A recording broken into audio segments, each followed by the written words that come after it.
Shalom, jumpa lagi dengan saya di Klavos Sukacita. Kita akan mendengarkan firman Tuhan, namun sebelumnya mari kita bersatu dalam doa. Bapa, kami bersyukur untuk hari-hari yang terus Kau anugerahkan bagi kami. Kami rindu mendengarkan firman-Mu, berbicaralah kepada kami. Kami siapkan hati kami, telinga kami untuk mendengarkan apa yang kehendak Kau sampaikan bagi sekalian kami. Berbicaralah kepada kami, karena kami siap untuk mendengarkan apa kata firman-Mu. Di dalam nama Tuhan Yesus kami berdoa. Amin. Bagian kebenaran firman Tuhan bagi kita dalam kitab Injil Lukas pada pasalnya yang ke-10 ayatnya yang ke-25 sampai ayatnya yang ke-37. Demikian bunyi firman Tuhan. Orang Samaria yang murah hati. Pada suatu kali berdirilah seorang ahli Taurat untuk mencobai Yesus. Katanya, "Guru, apa yang harus kuperbuat untuk memperoleh hidup yang kekal?" Jawab Yesus kepadanya, "Apa yang tertulis dalam hukum Taurat? Apa yang kau baca di sana?" Jawab orang itu, "Kasihilah Tuhan Allahmu dengan segenap jiwamu dan dengan segenap kekuatanmu dan dengan segenap akal budimu, dan kasihilah sesamamu manusia seperti dirimu sendiri." Kata Yesus kepadanya, "Jawabmu itu benar. Perbuatlah demikian, maka engkau akan hidup." Tetapi untuk membenarkan dirinya, orang itu berkata kepada Yesus, "Dan siapakah sesamaku manusia?" Jawab Yesus, "Adalah seorang yang turun dari Yerusalem ke Yeriho. Ia jatuh ke tangan penyamun-penyamun yang bukan saja merampoknya habis-habisan, tetapi yang juga memukulnya, dan yang sesudah itu pergi meninggalkannya setengah mati. Kebetulan ada seorang imam turun melalui jalan itu. Ia melihat orang itu, tetapi ia melewatinya dari seberang jalan. Demikian juga seorang Lewi datang ke tempat itu. Ketika ia melihat orang itu, ia melewatinya dari seberang jalan. Lalu datang seorang Samaria yang sedang dalam perjalanan ke tempat itu. Dan ketika ia melihat orang itu, tergeraklah hatinya oleh belas kasihan. Ia pergi kepadanya lalu membalut luka-lukanya, sesudah ia menyiraminya dengan minyak dan anggur. Kemudian ia menaikkan orang itu ke atas keledai tunggangannya sendiri, lalu membawanya ke tempat penginapan dan merawatnya. Keesokan harinya ia menyerahkan 2 dinar kepada pemilik penginapan itu. Katanya, "Rawatlah dia, dan jika kau belanjakan lebih dari ini, aku akan menggantinya waktu aku kembali." Siapakah di antara ketiga orang ini menurut pendapatmu adalah sesama manusia dari orang yang jatuh ke tangan penyamun itu? Jawab orang itu, "Orang yang telah menunjukkan belas kasihan kepadanya." Kata Yesus kepadanya, "Pergilah dan perbuatlah demikian." Demikian jawab pembacaan firman Tuhan. Sungguh berbahagia setiap kita membaca, mendengar, dan melakukan apa kata firman Tuhan dalam kehidupan kita setiap saat.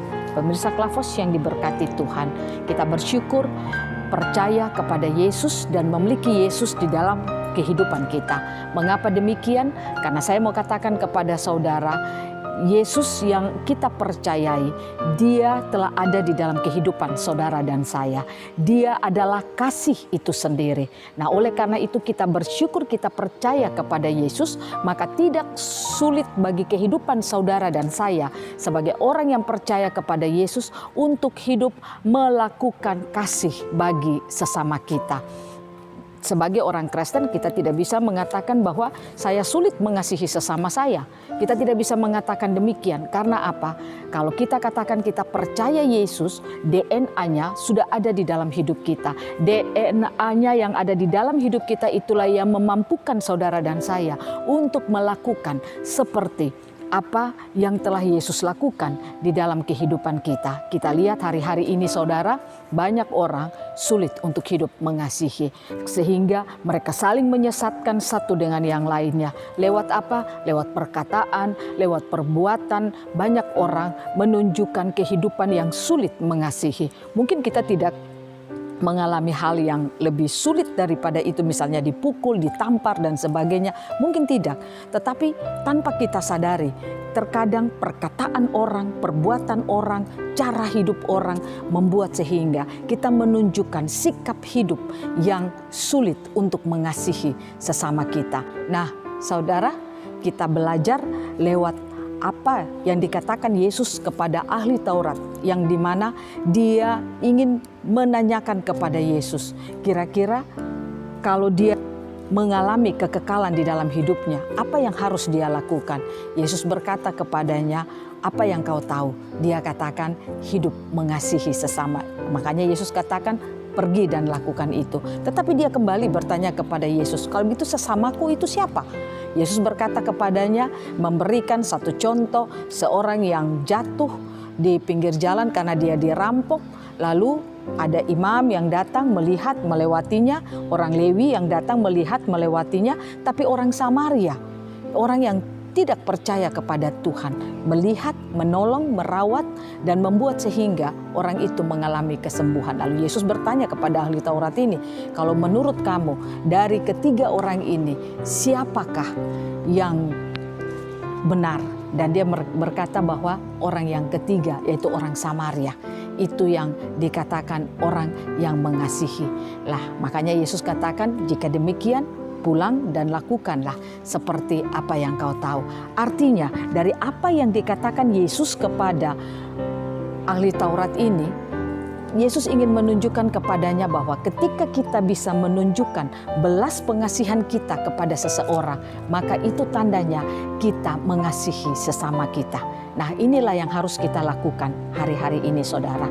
Situasi, keadaan membuat orang terkadang sulit untuk mengasihi. Seperti tadi saya berikan contoh bahwa ketika orang mengalami kesusahan di dalam hidupnya, dia ingin mau supaya kepentingannya dipenuhi, dia ingin mau supaya keinginannya itu bisa berjalan dengan baik, tanpa ia sadari dia akan bisa menyusahkan orang lain.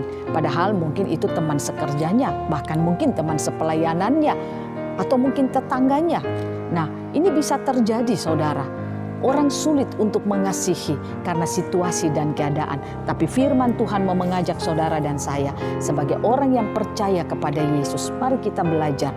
Sekalipun situasi kita sulit, sekalipun situasi kita tidak mengenakan, mari kita belajar untuk saling mengasihi satu dengan yang lainnya. Jangan situasi dan keadaan membuat kita sulit untuk mengasihi, tapi mari kita belajar untuk harus mengasihi. Alasannya, mengapa kita harus mengasihi? Karena Yesus telah menyatakan itu bagi kehidupan saudara dan saya lewat kematiannya di kayu salib.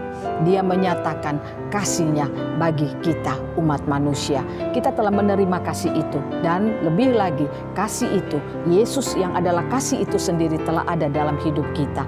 Itulah yang harus membuat kita harus dapat hidup mengasihi satu dengan yang lainnya.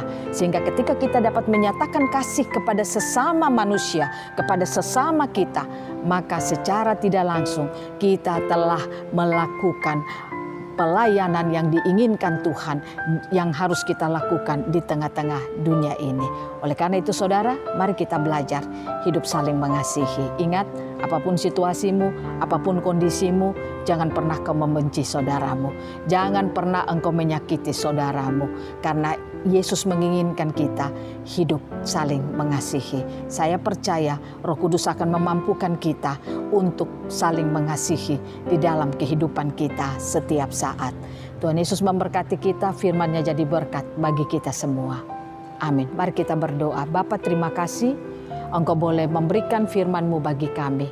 Engkau mengajari kami untuk bagaimana kami belajar mengasihi. Kami mengaku sungguh bahwa terkadang situasi keadaan yang kami alami membuat kami sulit untuk mengasihi sesama kami. Tapi kami bersyukur firman-Mu mengingatkan kami untuk kami harus saling mengasihi. Tolong kami ya Tuhan, bangun kesadaran kami kalau Engkau telah dahulu melakukan kasih itu dalam hidup kami. Bahkan Engkau yang adalah kasih itu sendiri telah ada di dalam hidup kami. Itulah yang membuat tidak sulit bagi kami untuk melakukan kasih. Biarlah kami bisa melihat saudara-saudara kami bisa mengasihi mereka dengan penuh baik tanpa Kami harus mempertimbangkan banyak hal, bahkan kami melihat untung rugi dalam hidup kami. Tolong kami Tuhan, ampuni kami kalau selama perjalanan hidup kami sulit melakukan kasih bagi sesama kami. Inilah kami Tuhan, di dalam nama Tuhan Yesus kami berdoa dan kami bersyukur untuk firman-Mu bagi kami di saat ini. Amin. Shalom, Tuhan memberkati kita semua.